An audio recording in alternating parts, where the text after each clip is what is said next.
seriously, hot sauce. I've been eating a lot of hot sauce, a lot of raw peppers and hot sauce.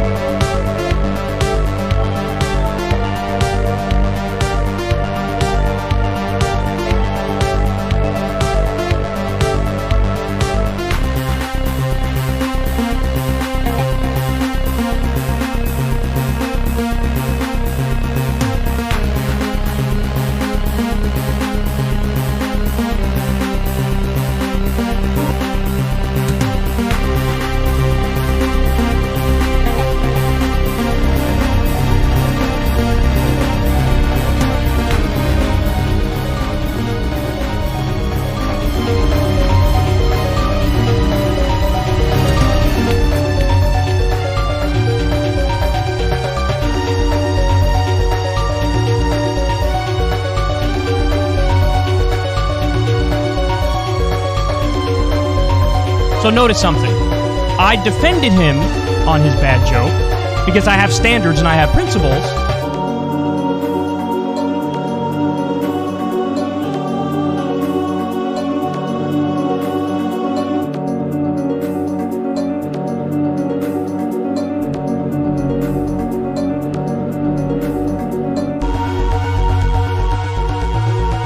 Let's go, Brandon. I agree.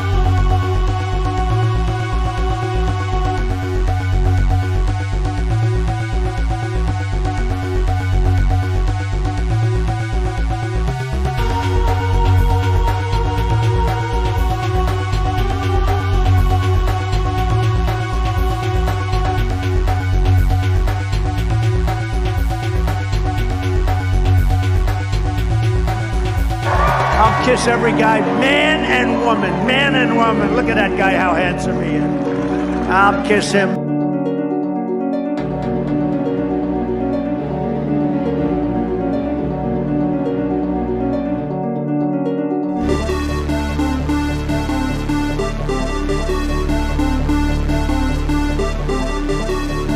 Through the polls, Jack. You guys are all the same.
And I have a simple proposition here.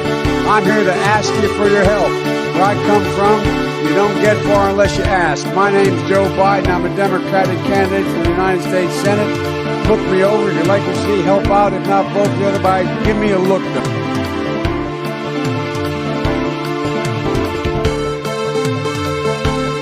I went in yesterday and there was a television screen and I said, this is genius.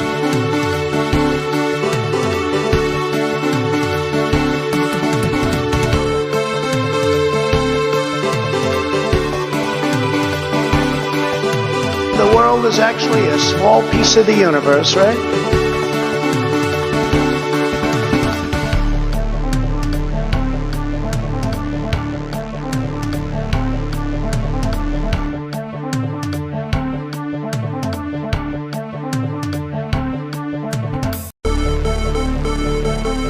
Why attack Sanders? Why? Oh, you're getting nervous, man.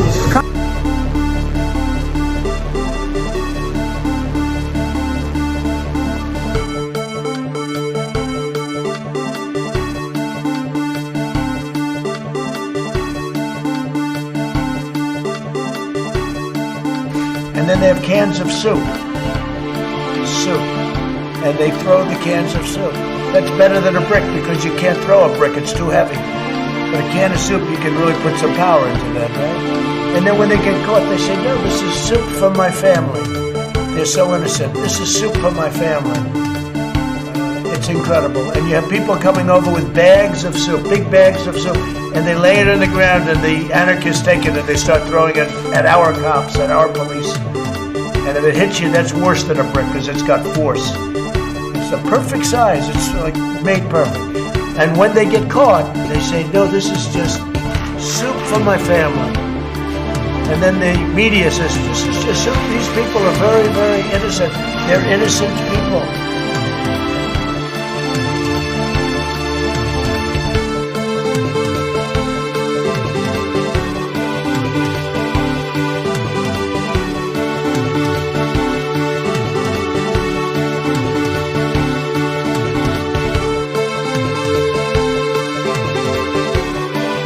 Isn't it wonderful to allow protesting? No.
Hello, users! Let me turn my air conditioner off. I gotta turn it off because it was on. And now I am cold. Hello, users! And welcome to another show. This is the Above It All show. And today's the day. Look at my hair. It's not looking so good. I got like we're part of this gets trapped on the wrong side. You ever get that? You ever where it's trapped? It's on the wrong side. Echo? There's an echo? What? Look at this. How do I fix this? What do I do? Is there a pill I can take to fix that? Okay, I think it's good. Hello, users! And welcome to another episodic installation of the show. This is the show that I do. And we're doing a show today. So, I am on my third cup of coffee. I'm on my third cup of coffee, so bear with me. A comb? A comb? Are you suggesting that I get a comb? Yeah, that's not happening. Intentional echo. Mila, do you have multiple browser tabs open? There should not be an echo. I think you dosed yourself. Intentional echo. There is no multiple browser tabs. There is no echo. It is wrong. That is wrong. That is, as they say, fake news. So we got a show here today, doing a program today, and we're gonna do a little bit of news, and then after the news, I will have a guest on the show, a very infrequent thing on this program, a guest. I think I'm on to the once a week thing. Is that what we're dealing with? Because I had a thing, what was it, last Friday? Right? Does that count? That doesn't count. Anyway, so we got a guest on the show, Danny Goldberg, author of books. We got books here that are on the floor next to my desk, because I don't have a shelf. We have books here, Serving the Servant and Bloody Crossroads 2020, and we're going to talk about both of those books, hopefully. I have a lot to say, and I'm going to be saying those things, so that should be fun. At 12:30 in about 15 minutes, but I want to get some news done. I want to, we're talking about the news here. This is a news show. their news. There you go.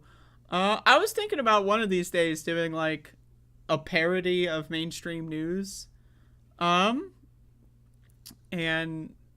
having like like the Chiron, like I have like the Comic Sans Chiron, but like what they have the box and like the little I was thinking about doing that. That'd be funny, but then it's like that's a lot of work for something that I don't want to do. Anyway, we got a show. Hello, Alexo, and we got a program. And I guess we should get started with the program. So I want to talk a little bit about the Republican Party, because, this isn't, not many people know this. Not many people know this, but I am not a fan of the Republican Party. To be honest with you, not only am I not a fan, but I don't like them. But one thing I do like about Republicans is that they're really funny every once in a while. And this is another example of that. So we have multiple kinds of like brands of Republican, right? You have 99.9 of them that are crazy neo-Nazi, like, fascist losers that want to destroy the world. And then you got the crazy neo-Nazi fascist losers that want to destroy the world that also don't like Donald Trump. Those are the two factions. So 99% are the first category, and then 1% are the other category. And Mitt Romney and Liz Cheney, I think that they're in that category of crazy neo-Nazi fascists that want to destroy the world, but they also don't like the orange man. But this is a great headline. This is from Fox News. But this is a great headline because Liz Cheney lost. Now, let's do a timeline here.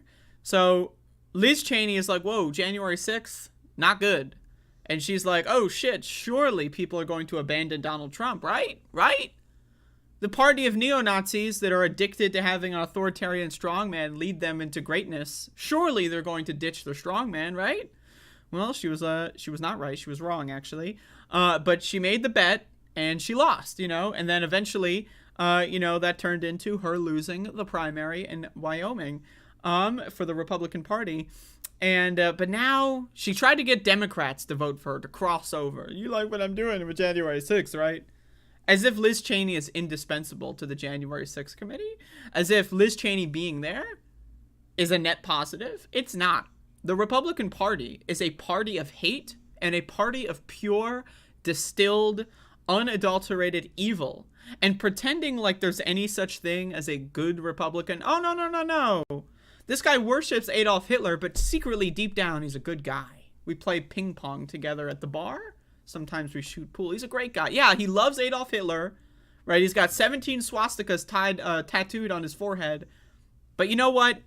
I love talking to him about, about whatever. I don't know. Right? That doesn't exist. There's no such thing as a good Nazi. There's no such thing as a good Republican. These are evil, evil, evil people. Right? And so the idea that Liz Cheney is like trying to get like Democrats to support her, I think is hilarious, especially in a state like Wyoming. But again, she's gone. Or is she, right? People are trying to say, oh, maybe she should run as a Republican in 2024. Like, as if she has any fucking chance. As if that would ever possibly work. Like, again, these people, these weird resistance Republicans, they are in their own world. Like, we talk about media bubbles.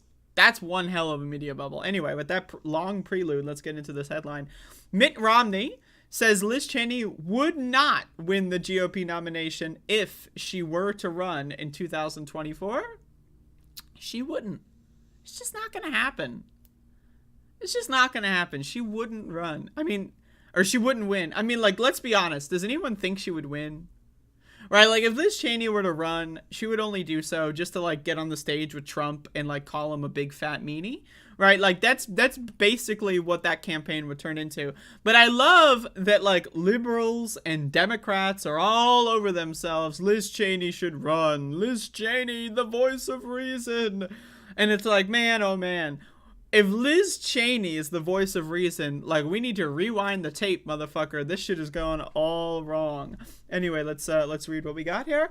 As the Republican presidential primary for 2024 begins to take shape, former nominee Mitt Romney shared his opinion on the potential candidates, including Liz Cheney. After her recent loss to a Trump-backed opponent, Cheney openly considered a bid for the White House, something the 2012 nominee said is not a good idea.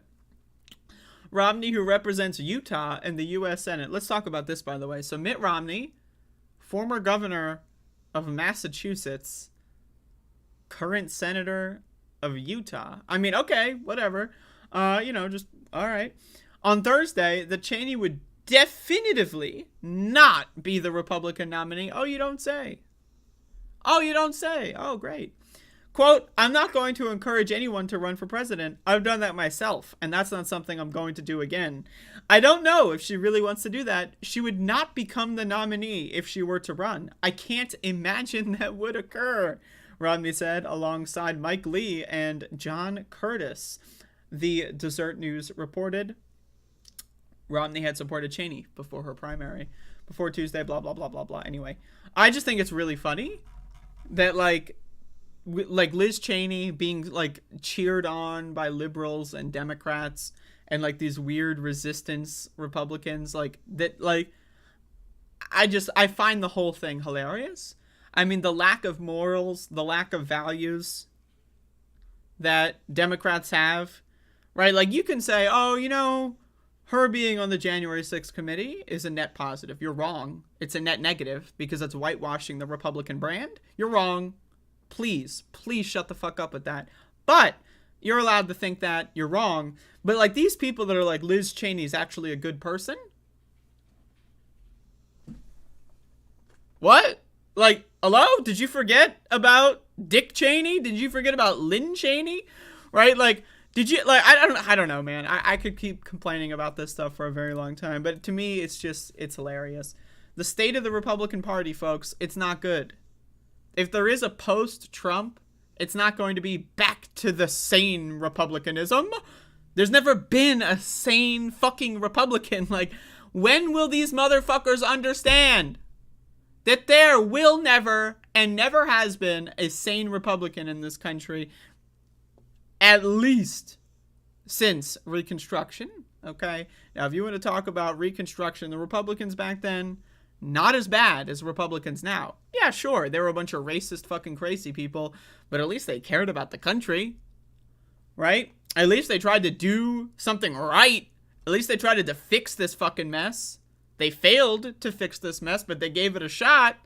And then Democrats were like, oh, let's take the mantle. Let's try to fix this fucking mess of a country. And then all the racists fled to the Republican Party.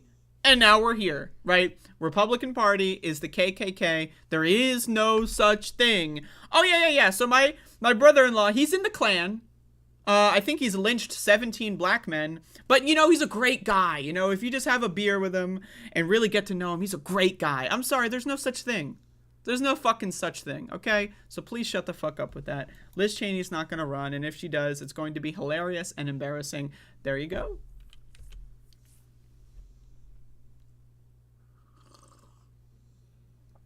Andrew Yang is garbage, man. I made a video about that fucking shit a long time ago. But he's just been useless lately. Like, I know his Forward Party is, like, fun to make fun of, but I mean, I think I've only covered the Forward Party like once or twice. I talked about the announcement trailer, so go watch that if you want to have my complete opinion on Andrea Yang. Yeah, she should definitely run for the memes. Like, I will make content out of that. Like, if she runs, that's going to be a boon to my industry, right? So I'm in. I am in.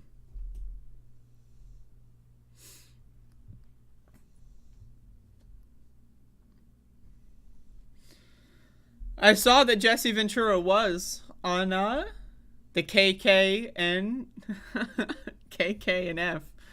I don't know, man. The idea that your abbreviation is so close to, like, make one typo and it's over, I did see that, though.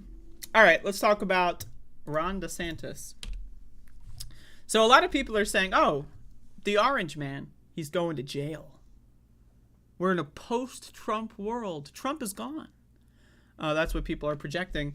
But who is trying to take over the mantle of the Republican Party when Trump goes? Which, I mean, look at his health. I mean, look at his body, right? Trump's going to go any minute now. He's going to hit the ground screaming at the middle of one of these fucking weird Klan rallies. Anyway, Ron DeSantis. DeSantis takes crusade against, quote, woke ideology to Pennsylvania, Ohio, as he rallies for GOP candidates. So Ron DeSantis has been doing this thing where he's like, Florida is a bastion of liberty and freedom. If you're gay, you're not allowed to be a teacher, but it's freedom. It's liberty and freedom. If you're gay, you're banned from several professions in the public sector, but it's the state of freedom. If you're transgender, you're not allowed to go to the doctor in Florida, especially if you're an adult on Medicaid. You're banned, but it's the state of freedom. Right? And so, again, he's built this weird conspiracy network around the idea that Florida is like a free state, whatever that means, that's in direct contrast with the rest of the country that's not free. Like, what? I don't know, man. But anyway, let's check this article. Florida Governor Ron DeSantis railed against, quote, woke ideology and touched on familiar culture war issues like critical race theory and the participation of transgender women and girls in sports as he campaigned for Republicans in the key swing states of Pennsylvania and Ohio. It's a free country. It's a free state. Free of critical race theory?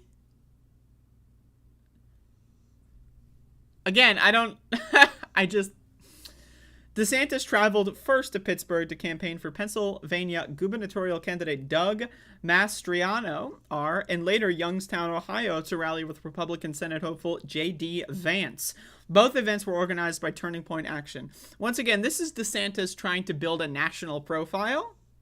Right? He wants to wade into some of these midterm races, go out there, build alliances, and then maybe, right? Just maybe he's going to run in 2024. My opinion, though, is Ron DeSantis, he's young enough to wait another 4 years, right? If the orange man goes in, I don't think Ron DeSantis is going to go for the jugular on the orange man. I think Ron DeSantis would only really run for president, one, as a way to try to get to become the orange man's vice president, or, I can't think of another reason, to be honest. But I think if the orange man does run and is not in prison, I think Ron DeSantis is not going to be the nominee in 2024. I don't think Ron DeSantis could beat Donald Trump in a primary. I don't think Ron DeSantis has what it takes to beat Donald Trump in a primary. And I don't think Donald Trump or his supporters would concede in a primary. I mean, the motherfucker didn't concede the last time he lost an election. You think Donald Trump is going to do something like January 6th? And then Ron DeSantis is going to walk all over him in a Republican primary and become the nominee? There's no chance in hell, right? So I'm just throwing that out there. If Donald Trump runs, he's the nominee. No one's going to beat him, right? Like, not only are they not capable of beating him, but they won't do what's necessary. They won't go for the jugular. They won't attack him, his party. They won't attack the big lie. Why? Because they know that they benefit from it. They know that all you got to do is wait until the big orange guy has a heart attack, and then boom. Then you just take advantage of that opportunity, right? So if anyone runs in 2024, it's either to boost their profile, right? Because people, like, look at Andrew Yang, right? Like, he ran for president on the Democratic side, boosted his profile, and now he's got this stupid fucking money laundering scam of a party going on, right? So, you know what I mean? People would only run to boost their profile. But Donald Trump is the nominee for 2024. Unless he dies or goes to prison, that's what's going to happen here. DeSantis has also been leaning into a national culture war issues in Florida, raising his profile among the Republican Party's conservative base. I think in Florida, we need this to be true in Pennsylvania. Around the country, we can't just stand idly by while woke ideology ravages every institution in our society. We must fight the woke in our schools. Reminder, woke is an adjective. Just throwing that in mind, right? Like, so Ron DeSantis should be going to these schools and opening a book. Woke is an adjective. The woke? What? The woke? Hey, are you the woke I've heard all about? Hey, can you pass the woke? We must fight the woke in our schools. We must fight the woke in our businesses. We must fight the woke in government agencies. We can never, ever surrender to woke ideology. And I'll tell you this, the state of Florida is where woke goes to die. He continued to cheers from the audience anyway. So this is, again, he's trying to build that profile. Is he going to run against Donald Trump? No. But this guy is trying to be the number 2. When Donald Trump goes bye-bye, he's going to be the guy that takes over the party. That's his goal, and it's important to understand that, right? You know, you have people like Josh Hawley, Tom Cotton, and Marco Rubio, and Ted Cruz that really would love to do the same, but they're all garbage. Like, they don't have, like, the charisma to, like, you know, win a Republican primary. I mean, look at Ted Cruz, right? Goddamn. Marco Rubio, Jesus Christ. People don't even like him, even in the Republican Party. But speaking of Marco Rubio, it appears Marco Rubio is not doing so well in his Florida Senate race, so that's interesting. But anyway, there you go. That's Ron DeSantis. Woke, folks. Why is that? Was I having a stroke back there? Where? I don't think I'm having a stroke.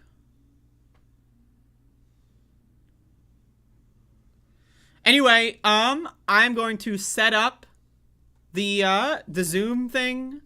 So please bear with me. I will be right back, and please hold.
Okay, that's a good thing. All right, so should be good. I hope this works.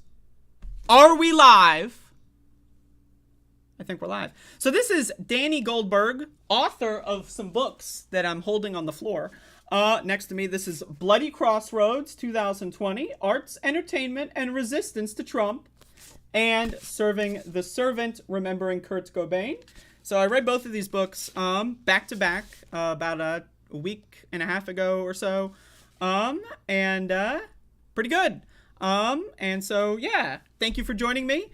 I don't really bring authors on my show too often because I'm a nobody, so I appreciate you for coming on.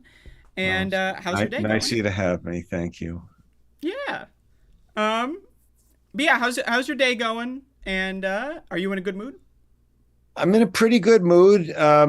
I'm just I'm in East Coast time, so it's the middle of the day here, and I'm this was the main thing on my schedule, but I did some emails, I had some breakfast and some coffee, and I'm still not 100% awake, but I'm getting there. Well, I'm on my third cup right now, so I'm jealous. I need a third cup.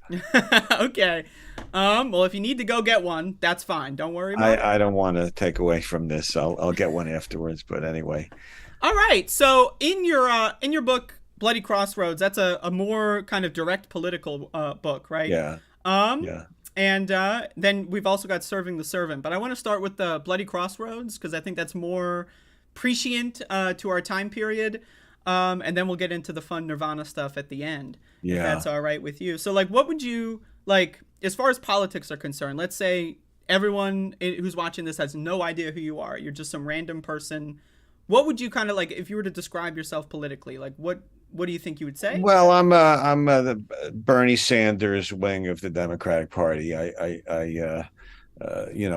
believe in the policies he wants. I supported him for the nomination when he ran, but in the general election, I like Democrats, screwed up as they are, better than fascists. So those, so I do believe in voting for whoever gets the Democratic nomination, especially in this era. But I always support the people in where I live in northern Westchester. There's a primary between Sean Patrick Maloney and Alessandra Biaggi. AOC has endorsed Biaggi. She'd be much better than Sean Patrick Maloney, who's a typical corporate Dem. Unfortunately, I don't think she's going to beat him, but I'll, after this, I'm going and doing my early voting, and me and my wife will go and vote for her. And, so that's kind of where I fit. I'm on the, whatever the left of the Democratic Party, but still do believe in voting for Democrats when they're running against Republicans who, as I say, these days are fascists. Yeah, I consider myself the same. I'm a little bit of a radical, but I do believe in voting. I'm a voter. I'm a proud voter. I have voted in every election that I've been eligible for, so I love voting. And yeah, the Democratic Party has its problems, but the Republican Party, I mean, have you seen them lately, right? Like there's a lot going on over there that's not so good. Yeah. I mean, I heard you before. I saw a little bit of your intro. You were talking about the Republicans, not since Reconstruction. I mean, when I was growing up, I'm old, in my early 70s. And so in the 60s, there were still somewhat used to be called liberal Republicans. Like John Lindsay was the mayor of New York, and he was better than the conservative Democrat he ran against. And there was a senator my parents loved named Jacob Javits, who was, voted with the liberals on civil rights and other things like that. So there was that slight percentage of them as late as the late 60s. But after Nixon, you're right, the Southern strategy where they decided to commit themselves to make racists be part of the Republican coalition. So for the last 50 years, it's been my entire really life hard to find a Republican that's not disgusting. And I think certainly anyone who stands with Trump is like reprehensible, and I agree with you that Dick Cheney was almost as reprehensible. Yeah. So in Bloody Crossroads, which is still on the floor because I don't have a good shelf. That's okay. It's a hardcover, so it's all good. Yeah. So in this book, of course, it's got Trump in the title. And so let's talk about Trump for a little bit. Yeah, so your book is kind of about like mainstream media, celebrity culture's like response to just Donald Trump existing, right? Like, and how like art and like, artists in general, like at the beginning, I think the beginning of the book was my favorite, where it's kind of like the overall recap of like, you had Charlie Chaplin going on and stuff, like resistance to the rise of fascism in the 1930s, especially in America. A lot of people don't know that in America, there was a really large Nazi movement that supported Adolf Hitler. There was like the rally at Madison Square Garden that had tens of thousands of Nazis just proud, and it's crazy. Yeah, stuff. You've seen that. Yeah, there's a video of it someone put up. It's on YouTube. I know. I guess it was nominated for the best short or something recently. It's really worth seeing, just to actually see that existed. But of course, it's not really surprising because those are their grandchildren, I guess, marched in Charlottesville with I mean, it's yeah, that was then and this is now, and they're still there. Yeah, and like the difference was with Trump is it was the first time they ever had someone in the White House who openly liked them. We don't know privately what other presidents have felt about the Klan and so on. But I mean, Woodrow Wilson did show Birth of a Nation in the White House and said it was great, and that was a pro-Klan movie, but it was a long time ago.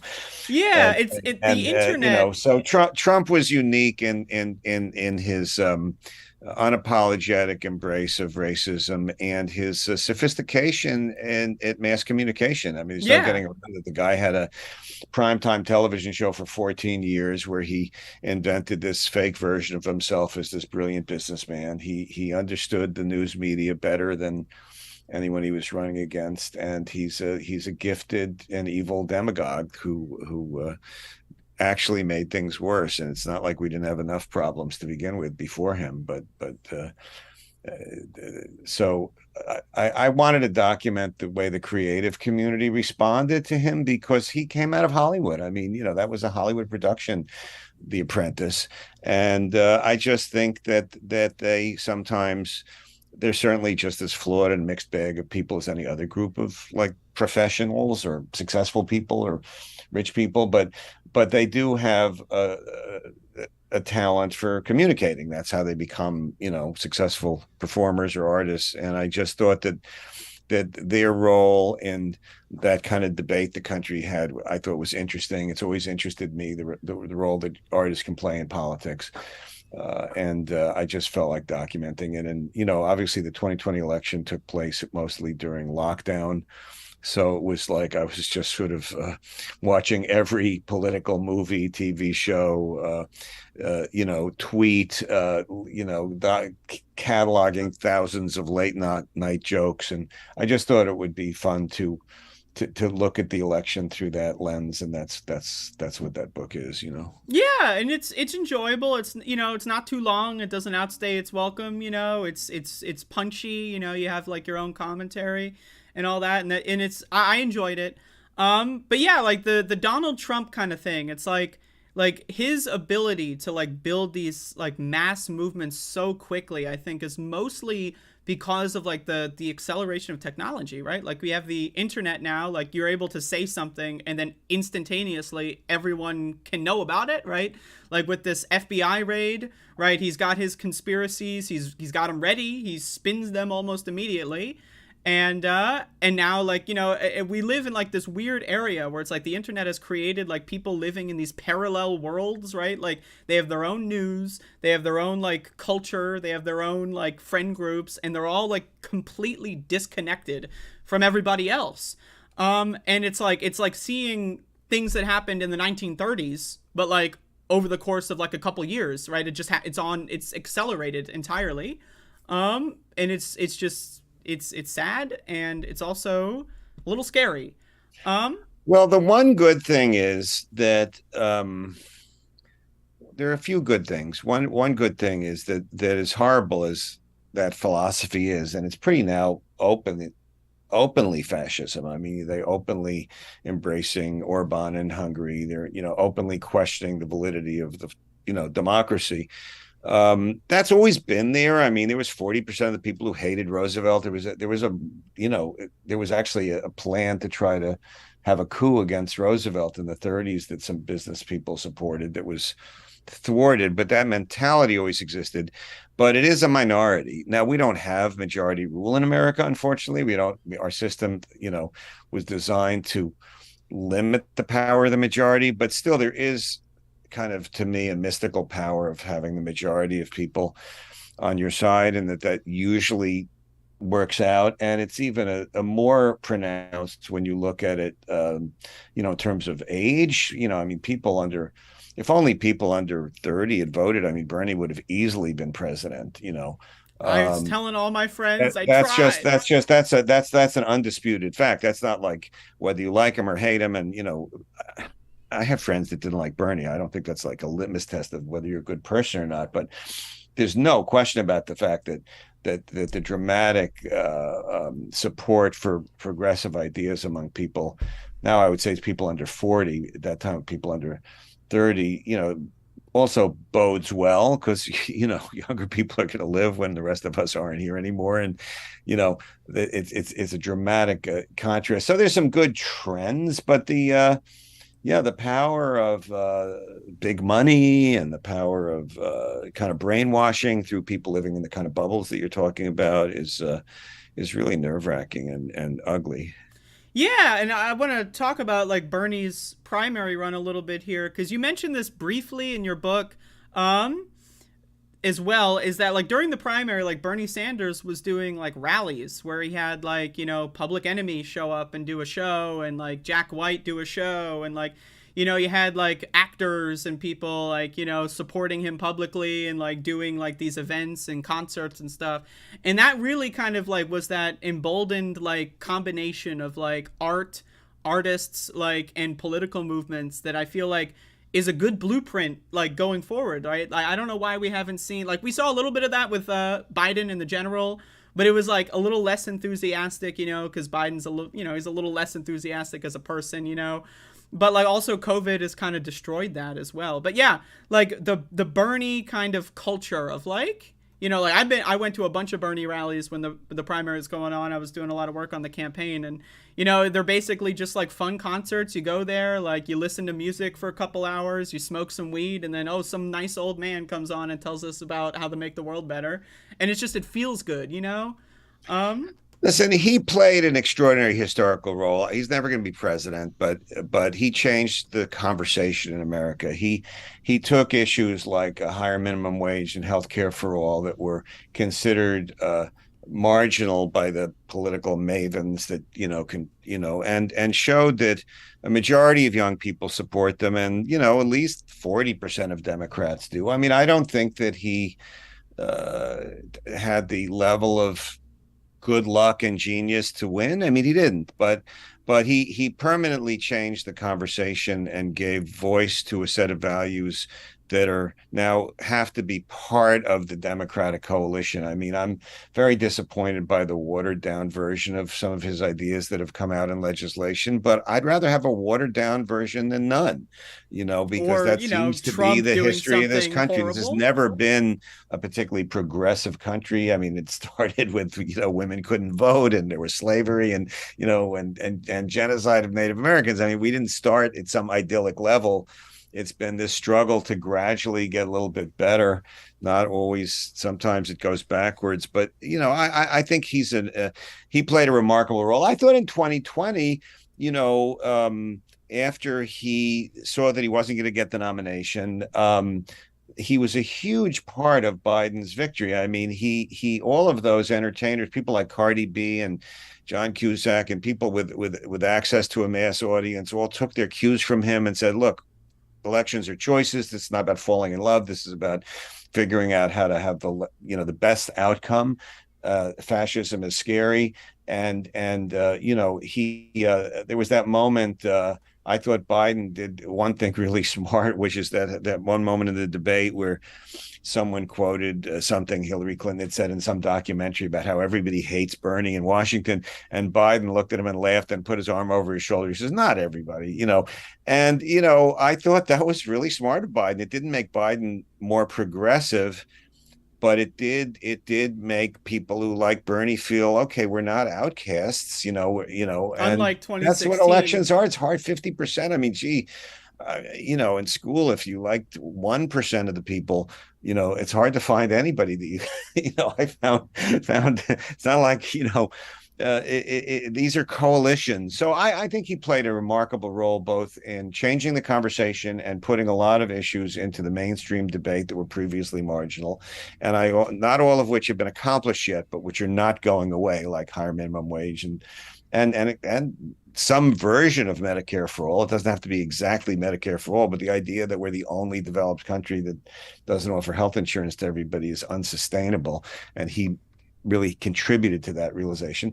And I think he's also a rational actor politically in terms of saying, okay, once there's a general election and the other side is Trump or Trumpists, we have to choose, the Democrats, even if a lot of them make us hold our nose, and I think that's also a very helpful role. So he's a giant in American history. Not every giant gets to be president. Martin Luther King was never president, but I admire him enormously. And I hope there's a new candidate comes along that can embody his values, especially about the economy, but who also could reach out a little better than he did to African Americans and Latinos, and especially African Americans. To if you're going to really win a Democratic nomination, you need a more diverse campaign than the one that he was able to pull together. But he came. I mean, what he did. You compare Dennis Kucinich races for the presidency when he was getting 7 or 8% in primaries to Bernie, who was winning primaries, and even when he was losing, was getting 40%. It was a gigantic leap forward for democratic socialist ideas. Yeah. And like the thing that really does like scare me about like the current era is that, like, as we were talking about earlier with Biden's term in office so far not going great, or as good as we'd imagine, right? It does, like, one of my big philosophies for supporting Bernie Sanders in the 2020 primary was I do think he would have been better supported. He would have been better able to beat Trump. But also, in retrospect, I don't think it would have mattered too much. As like a win is a win. But like Biden's like big thing in the primary was that he was electable, right? He's the guy, and he's a senator. Well, he did win. You can't take that away from him. He did get elected, So like that's like whether somebody else could have won, we'll never know. But he did it.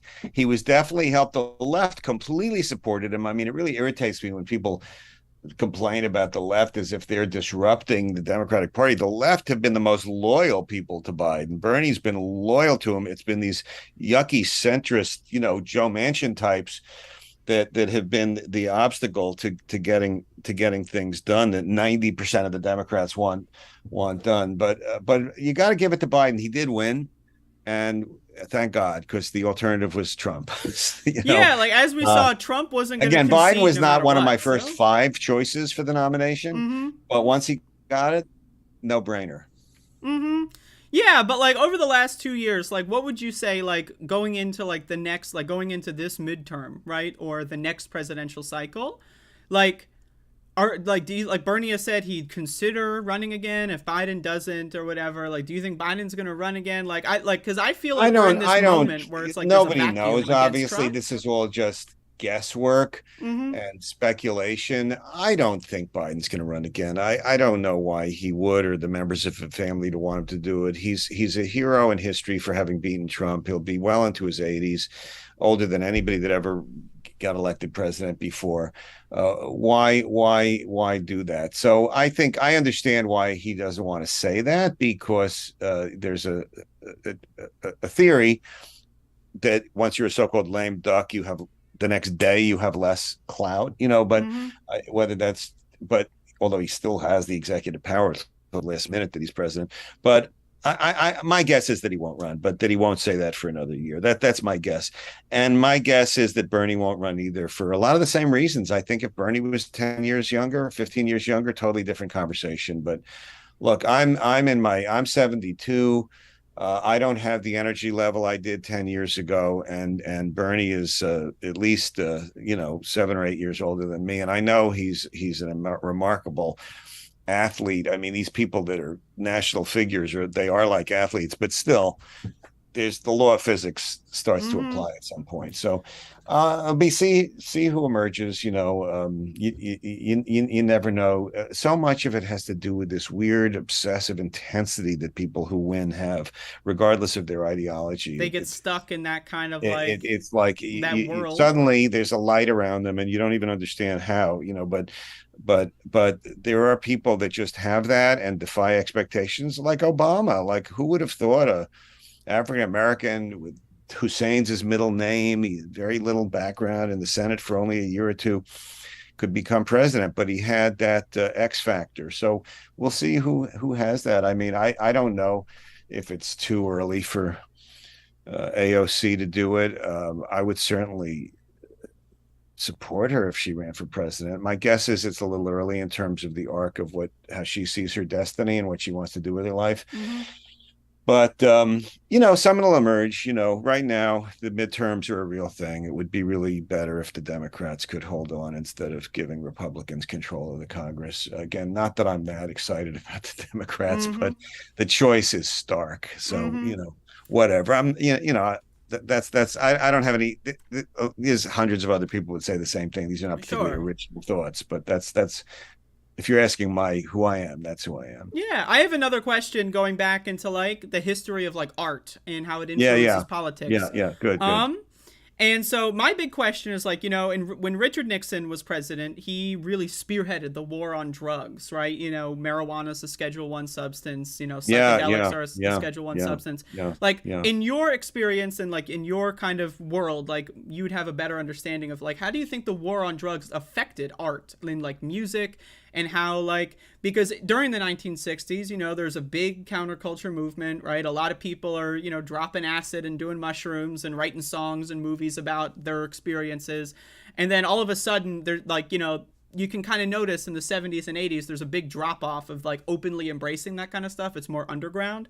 But like how do you think the big war on drugs really affected art? Because that's something I wonder about. Well, I mean, the biggest effect of the war on drugs was the effect on the African American community. I mean, the disparity of, Michelle Alexander's book, The New Jim Crow, covers this in great detail.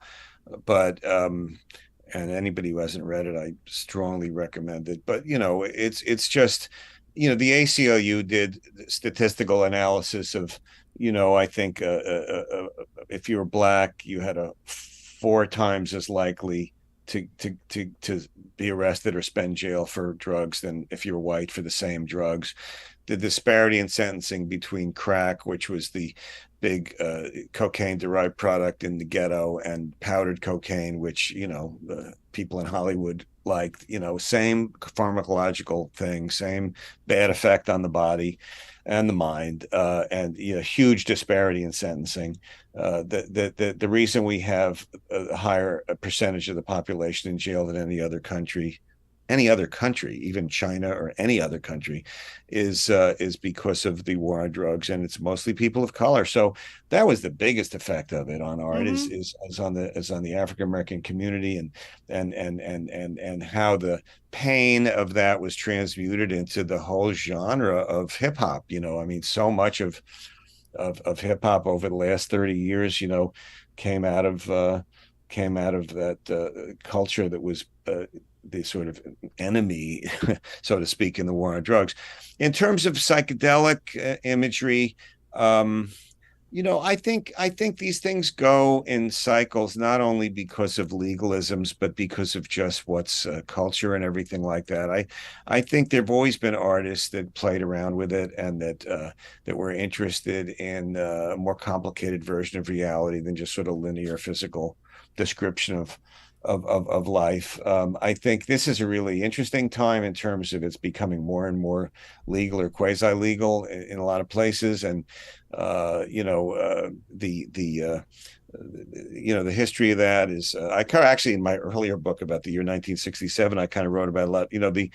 Psychedelics were not illegal until LSD was not illegal until 1966. There was a particular day, I think it was October 66, it was made illegal in California, and then that triggered all the other states to make it illegal. It was previously experimented with. The CIA experimented with it to see if it was useful as a mind control thing. That's Mm-hmm. how Ken Kesey, who created the so-called Merry Pranksters and was the great kind of evangelists on behalf of psychedelics, first took it, as he was given it by the government.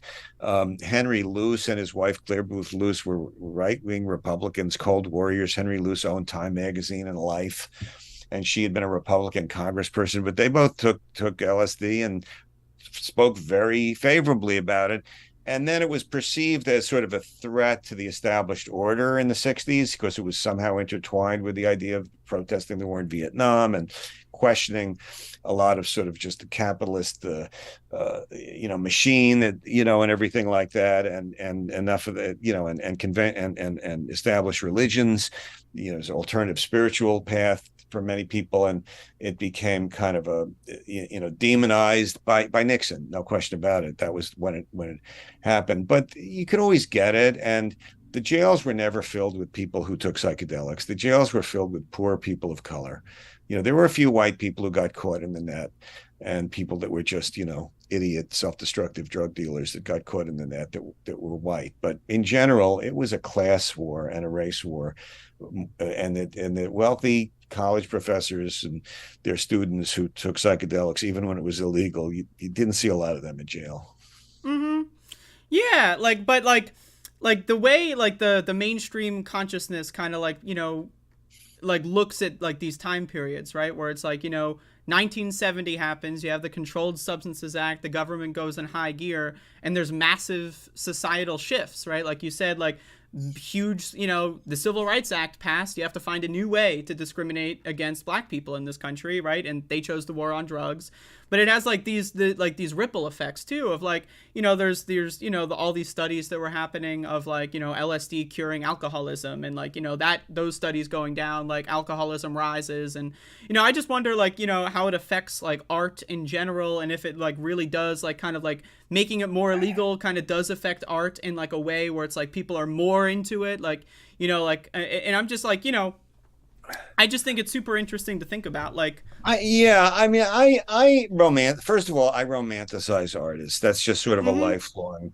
I always idolized the artists that I liked, whether they were, Lewis Carroll, who wrote Alice in Wonderland, or, the Beatles and Bob Dylan when I get to be a teenager, or today, the people who do great art, movies, paintings, whether it's, Van Gogh or, I do think they tune into another, at their best, not the schlockmeisters, but the great artists, tune into a level of depth that is kind of a connector between normal life on Earth and spirituality, and I think that most of them, that comes from inside, and although they react to what's going on in the world, the impetus for it, to me, comes from inside and doesn't really care what's legal and illegal. Sure. I think artists do what artists are going to do. And some of them are very complicated people. Some of them are self-destructive. But in general, I think art tends to drive the culture more than the culture drives art. That's my opinion. Okay. It's obviously just a vague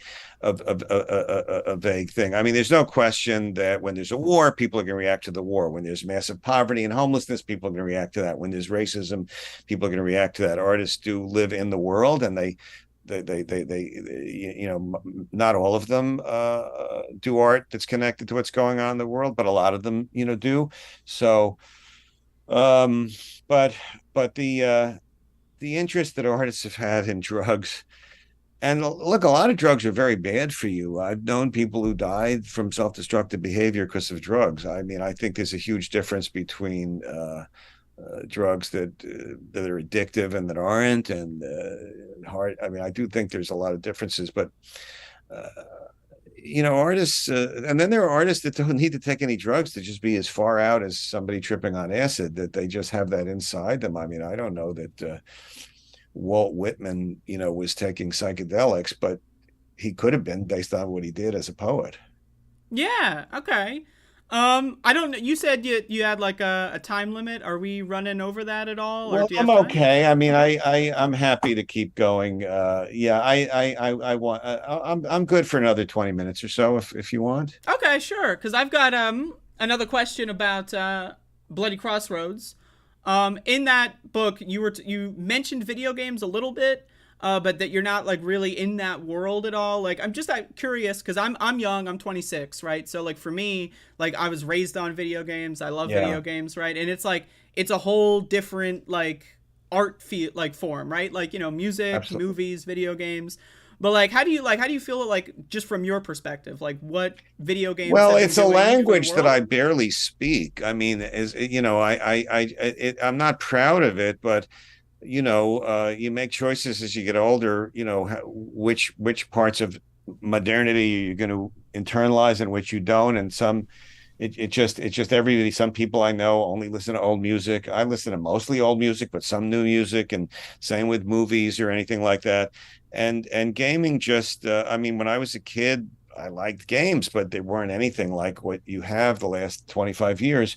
And I just never turned the corner in my head to speak that language. I know it's a dominant language. I mean, in terms of money, video games make more money than movies or TV or any other kind of entertainment. It's the number one entertainment in terms of the money that it creates. And obviously this whole thing that Meta, Facebook has created with the Oculus and all that. It's really all about gaming. I mean, I got the Oculus. It's a gaming platform primarily. All the other stuff is just window dressing. So it's a gigantic psychological, emotional, and creative playing field. It's just one that I don't really understand very well. So I didn't want to make a fool of myself by like cramming so I could write 10 paragraphs about it. I just tried to stay with culture that I felt I could analyze and understand authentically. Sure. Yeah. The Zoom timer thing is freaking me out. It says it's got 7 minutes. Oh left. Yeah, 7:04. Okay, well, yeah, because I scheduled us for 45 minutes. Okay, well you said 30. that's what they are. All right, well then we have 7 more minutes. All right, so let's get a question about Kurt Cobain, because that's that's your specialty. You love talking about Kurt Cobain. One thing that you talked about extensively in Serving the Servant that I like, as someone, I consider myself a little bit of an artist, a little bit, I dabble. But I really appreciated how you kind of highlighted one of Kurt Cobain's things that I love is that he used his fame to like highlight people that influenced him that were not famous at all. Right. Yeah. Like, you love the story where he's always wearing that the strategically placed like flipper t-shirt or whatever. Yeah, and it's just like, from your perspective, like, just being in that orbit, like, you talked about how like he tried to like maintain this like effortlessly cool kind of vibe, but like, how it takes a lot of like, it does take a lot of planning and strategy to kind of like nail that, and so like what's your like opinion on just that whole thing, just like using your fame to help others? He was somebody obviously had a lot of personal demons. I mean, he killed himself when he was 27. What else? And he had drug problems before that. So, heroin and all that. So there's no mystery, secret about that. But he definitely compartmentalized the part of himself that was an artist. And in that part of his life, he was this master. He did not become somebody that we're still talking about 30 years after his death by accident. He had this crystalline clarity about the kind of artist he wanted to be. He was inspired by a lot of the, punk rock of the 1980s, whether it's Fugazi, Sonic Youth, Black Flag, groups like that. He loved their rebelliousness and their authenticity and their personal connection with their audience and what they did. He also loved the Beatles and appreciated the genius of John Lennon in particular to communicate on the ultimate sort of mass level. And he understood the media and he just always knew where the camera was. He knew if he was going to be photographed.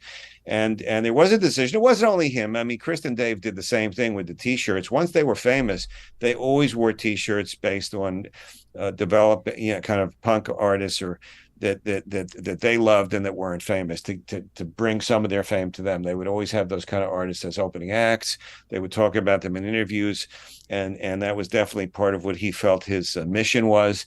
If you read the liner notes to the anthology Incesticide that he put out after Nevermind, of kind of a collection of outtakes and B-sides from his earlier work, and he writes about that a lot. And that was part of feeling like a good person and part of fulfilling kind of the vision that he had. He also liked having hits, and he was occasionally political, and he was very outspoken about on behalf of gay rights and feminism, and openly said that he voted again for Bill Clinton instead of George H.W. Bush, even though he hadn't supported Clinton in the primary. Same kind of thing as the Biden thing, but he was very conscious of not wanting to bore his audience, and that people came to music and art for other reasons, and it had to do with self-expression and authenticity and romance and anguish and feeling like outsiders, and so he was very careful, as he said, to not be boring or preachy. and he calibrated that balance, I think, as well as anyone who ever lived. I mean, it was a remarkable balance where he had songs that everybody cheered and could repeat and wave their fists during concerts, and and try to make their hair look like him and wear shirts like him, and at the same time it was always this constant value system that was coming out of him that was inspiring at another level of, besides being a rock star. But he also wanted to be a rock star, and he figured out how to fuse the two in a way I've never seen anyone do it better. I mean, I think Springsteen does a pretty good job in his genre and for his career, and he is still alive, which is a big plus. And I respect Pearl Jam a lot too. I think they've had a very distinguished career. They were peers of Nirvana, obviously, and many, many other artists have done it, but I've never seen anyone do it at his level. Yeah, I really, that's like, for me as someone that like is inspired by that kind of stuff, like just the ability to be ready for the moment and to take maximum advantage of, like, you know, you're a musician, you're doing something really great at that, and then using that to like not just be like a sellout macho man, but to like use it in a way that's like that benefits as many people as possible. It's just, it's infinitely inspiring. And so that's why I'm really just want to say I appreciate that you spent. Well, that thing like, that about kind of thing. not being a macho man was a very particular obsession of his. Mm-hmm. You know, rock and roll in the late 80s had become very macho. MTV was the big thing, and you'd see all these guys from heavy metal bands who'd spend a lot of time in the gym wearing cutoffs and showing off their muscles and and swaggering around, and he really redefined masculinity for a generation of music fans in a way that was very I think soulful and deep, and he was very, very conscious of that. The other thing about Kurt Cobain is that he was a great craftsman. This guy believed in rehearsals. He rehearsed for hours and hours and hours. He rewrote his songs and rewrote them and rewrote them. He understood the level of craftsmanship needed to actually convey those ideals. He didn't want to just have the ideals, which he didn't want to lose, but he also wanted to project them in a way that was competitive with what anybody in any genre did. And that's the other unique combination. He was that guy. He was the smartest guy in every room he was ever in. That, yeah. And again, thanks for writing the book. And by the way, I have to always say, and a sweetheart. I mean, his darkness was self-inflicted. He was nice to other people. When I did the book and called people, talking about dozens of people that knew him and worked with him at the same time I did, everybody just teared up everybody had a story about what a sweetie he was. When he was at his worst, he could lose his temper and say stupid things like anybody. Guy lived with a lot of pressure, but generally speaking, not everybody who's a genius is also a nice person. Mm-hmm. And I swear to God, he was. Yeah, the Zoom thing is going to kick us here, but okay. Yeah, my thanks pleasure. for Happy being to do on. another one sometime if you want. Yeah, sure. I'll send you an email after this. I'm not an expert with Zoom, so I apologize if this is rushed. But thank you so much. Oh, fuck. I don't know how Zoom works, folks. But either way, I milked another 15 minutes out of Danny. So thank you, Danny Goldberg, for coming on. This is my dog. This is Max the dog here. But as you can see, we got like a little bit of a disjointed Max thing going on. Yeah. If Danny wants to come on again, that would be great. I've a lot more notes that I prepared, but what are you gonna do? Yeah, so he said he was gonna come on for 30 minutes, so I set the Zoom thing for 45, thinking that would be a good buffer. But I don't know how Zoom works, so I didn't know that it would actually like kick me out. But okay, that's fine. It's all good. Yeah, that's pretty much the show, folks. That's the show. I want to say shout out especially to Mila for setting that up. That was great. And thank you so much to Danny Goldberg. I have much more that I would like to talk about, but we both take a long time in our answers, and that's great. But so if he wants to come on again, that would be wonderful. And I hope y'all enjoyed the interview. I apologize. I did not know Zoom would. I usually use Discord, but I assumed that Danny would not know what Discord is, so I use Zoom, and I'm not an expert. But apparently, if you use Zoom, it times you out. It actually closes the program if you extend the meeting past the thing. So there, lesson learned. Yeah, well, he told me 30 minutes. So, you know, I wanted to be respectful of his time, you know, because a lot of people, like, I remember, you know, I go on shows, I'm told 45 minutes, and I get stuck on the line for 2 hours, you know, and so I want to be respectful. I don't want to eat up his whole day, because I could eat up his whole day, and I would. I would, but I don't want to, so. But yeah, that was great. I enjoyed that. And thank you, Mila, for setting it up. If anyone has any questions, comments, or concerns, we are entering the QCOC portion of the program. Questions, comments, or concerns. If you have anything you'd like to say to me, then now's the time to do it. This is the QCOC portion. Questions, comments, or concerns. QCOC. Questions, comments, or concerns. We got a comment from Grand. It feels like you guys could go on for hours and hours just shooting the shit and talking about contemporaneous history, popular culture, and junk. I am as a as a professional podcaster, I am capable of having 15-hour long conversations. So yeah, and you know, as a writer, I'm sure he is also able to have 15-hour long conversations. So yeah, I mean, I'd love to have Danny on again if he's open to it, and that'd be cool. How great was that interview? ? Says Tyler. Pretty great, says Tyler. Do I seek guests or do I take requests for guests? First of all, hello, Alexo. It's nice to have you here. But I don't do guests on my show often. Mostly because I have like big anxiety around like how do I do this, right? Like, I got Danny on because Mila asked him on my behalf, right? Like, what am I supposed to email someone? Hi, I do a show. You never heard of it, and no one cares about it, but you want to come on my show and watch? And then, like, I don't know. I can't. My brain, I need to figure it out. But my brain does not allow me to do that easily. But if someone wants to come on and they skip that part, if we're able to skip the whole awkward inviting thing and they want to come on, I'm more than welcome to have people on. So that's my thing. Cock. This is from Mila. Will you invite Danny back on to talk about Musicians United for Safe Energy? Muse. I would love to. That's great. You did fantastic. You're a natural. Well, you about to sleep are not a natural when it comes to the English language, because your, in this instance, should be YOU''RE. So, Mila's my press agent. Mila, give me access to your email, and then we can go from there. Yeah.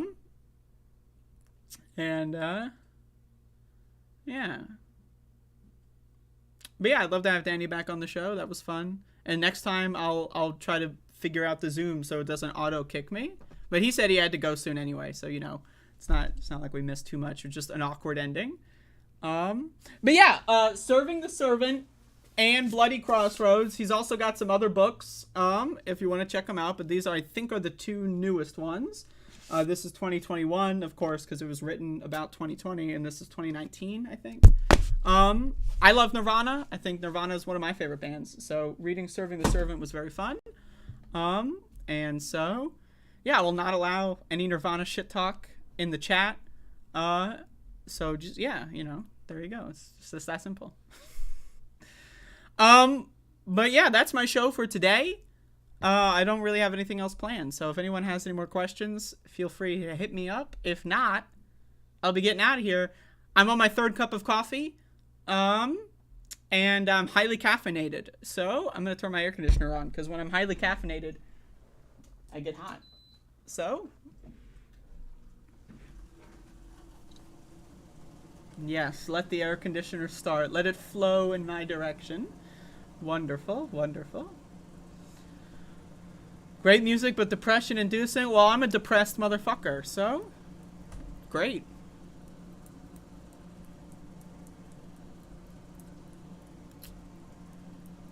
Had my nose. Oh shit, it's Goku. Oh fuck, it's Goku. Had my nose to the grindstone during that musical time period I missed out. I wasn't alive during that musical time period, so... Can we see Max the dog before you go? Max the dog was being such a good boy. He was sitting on my foot the whole time. Maxie, come here. They want to see you. They want to see you. You're a star.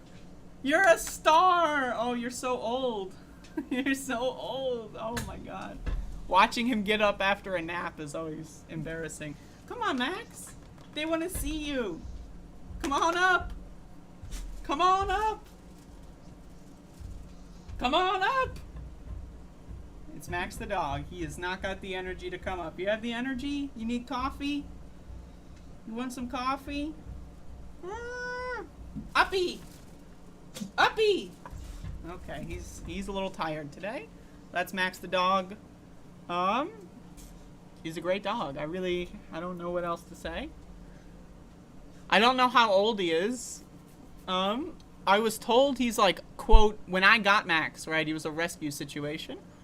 I was told he's, quote, like about 7 or something. So I don't know what that means.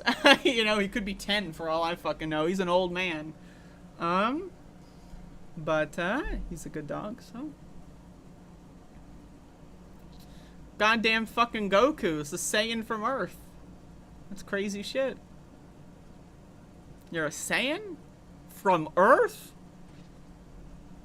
What the hell? Max, you want to come uppy? You want to come uppy? You got the energy? Ah! Ah! Ah! Ah! He's not happening. It's not happening. Our planet needs rebranding. I agree. Earth is such a dumb... Oh, you're talking about the name of the Earth. I disagree on that one. Earth is a good name. Why don't we just do like a name swap? You know, we'll become Venus, and Venus becomes Earth. You know, just... You know. But anyway, thank you all for watching. Good show today. I'm not gonna lie, I was a little nervous, but, you know, I think I did okay. I streamed yesterday on Twitch. I'm a Twitch streamer now. Ooh. Oh, it feels filthy. Oh, God.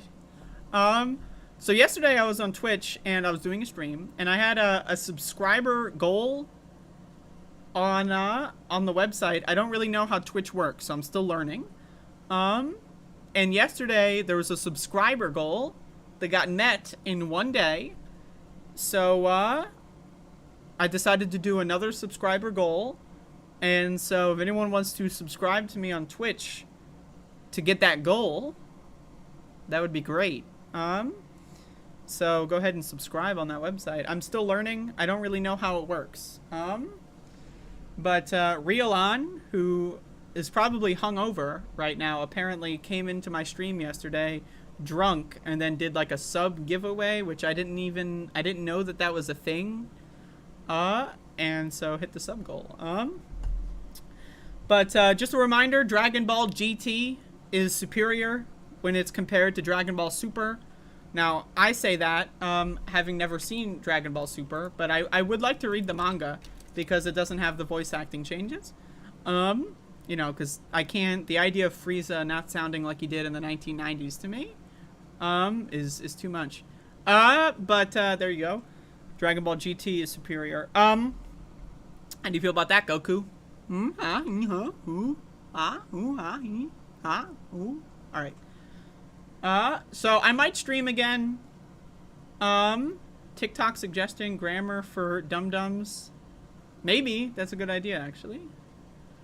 Did you know that your is spelled in 2 different ways? Little known fact. Anyway. I might stream again today. But I'm planning on doing drugs today. So that's kind of what my plan is for today. So there you go. What is the stream called? Well, you can click the link. That link is, I believe, the answer to your question. But I might stream later today, like at tonight. I don't know. We'll see. I'm just kind of winging it. You know, I'm still learning. But, yeah, so I don't think I'm gonna finish my third cup of coffee. I think I'm over caffeinated. As you can see, I'm a little pink. The capillaries, my capillaries. Oh no, right? Please teach people there, and there. You know what I do is I pronounce each one differently. There, and there. I don't know if you can really hear the micro changes, but I pronounce all three differently. So whenever I'm speaking, if you want to play a game when I'm speaking, you can kind of pick up on that. So I also pronounce your and your differently, and I think most people should do that. I think they're different words and they can be pronounced differently, and that's okay. So yeah, that's your. You are your. More guttural. Anyway, that's the show. Y'all have great rest of your day.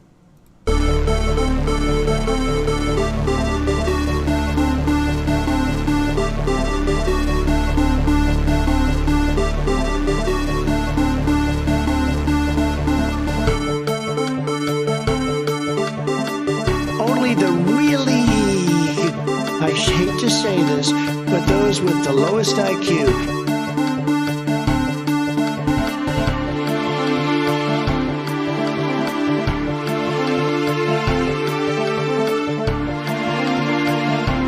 Running against the worst candidate in the history of presidential politics puts pressure on me. Could you imagine if I lose my whole life? What am I going to do?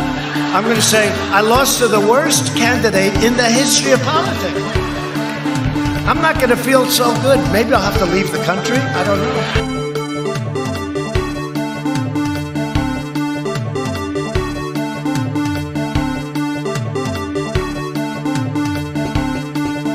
It is time for us to do what we have been doing, and that time is every day.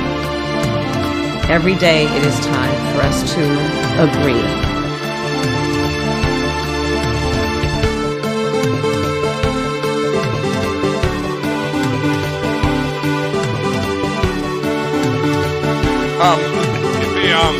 But it's a class action lawsuit against all machines and that they're defective devices, okay?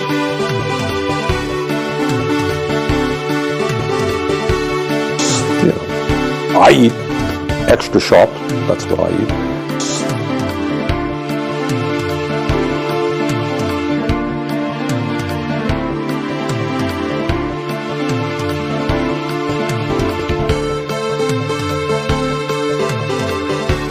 $7 million for reef fish management, $25 million to combat Asian carp, $2.5 million to count the number of amberjack fish in the Gulf of Mexico.